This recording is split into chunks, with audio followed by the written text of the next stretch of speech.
ரொம்ப fast moving எங்களுக்கு இது. ஒரு 3 ஒரு சிங்கிள். ஓகே, இது சிங்கிள் காணாம போச்சா?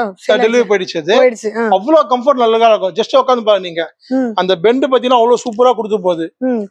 எல்லாமே டீ கூட் கம்ஃபர்ட் உட்காந்தீங்கன்னா எல்லாருக்கும் உங்களுக்கு செட் ஆகும். இந்த கம்ஃபர்ட் அவ்வளவு லக்ஸரியா இருக்கும். டீ கூடுனாலுமே காலங்காலத்துக்கும் அழியாத ஒரு மரம்னே சொல்லலாம். அவ்வளவு சீக்கிரத்துல அது வந்து கெட்டு போனதா எங்கேயும் நான் சொல்லி கேள்விப்பட்டது. நீ யார கேள்விப்பட்டதுன்னு சொல்லுவேன். தாத்தா காலத்துல இருந்தே இருக்கும். பழைய காலத்து இல்ல நீங்க வந்து ஓல்ட் இஸ் கோல்ட் மாதிரி இன்னைக்கு ட்ரெடிஷனல் பாத்தீங்கன்னா எல்லாமே டீ குட் தான் கேக்குறாங்க. எல்லாம் மாறிட்டு வராங்க. ஏன்னா இது வந்து ரொம்ப நாளுக்கு நல்லா இருக்கு. மெயின்டெனன்ஸும் ஆகும். இல்ல கம்ஃபர்ட்டும் நல்லா இருக்கும். பாடி ஹீட் ஆகாது உங்களுக்கு. ஃபர்ஸ்ட் பாயிண்ட் சாயும் போது அந்த பெட் சர்க்குலேஷன் நல்லா இருக்கும் உங்களுக்கு. நேச்சுரல் ஃபீல் கொடுக்கும் உங்களுக்கு. வீடுக்கு வைப்ரேஷன் நல்லா இருக்கும் உங்களுக்கு. டீ குட்ல பாத்தீங்கன்னா இதுக்கு வந்து வாசகால கதுவுல இருந்து டீ குட்ல குடுக்குறாங்களா சோஃபா டீ குட்ல போட்டீங்கன்னா அந்த வைப்ரேஷன் நல்லா இருக்கும். பாசிட்டிவ் ஃபுல்லா பாசிட்டிவா இருக்கும் உங்களுக்கு எல்லாமே. அதுதான் இப்ப நிறைய பேர் வந்து இந்த அந்த சோஃபா இந்த சோஃபா விட்டுட்டு டீக்கு இறங்கிட்டாங்க. ஓகே.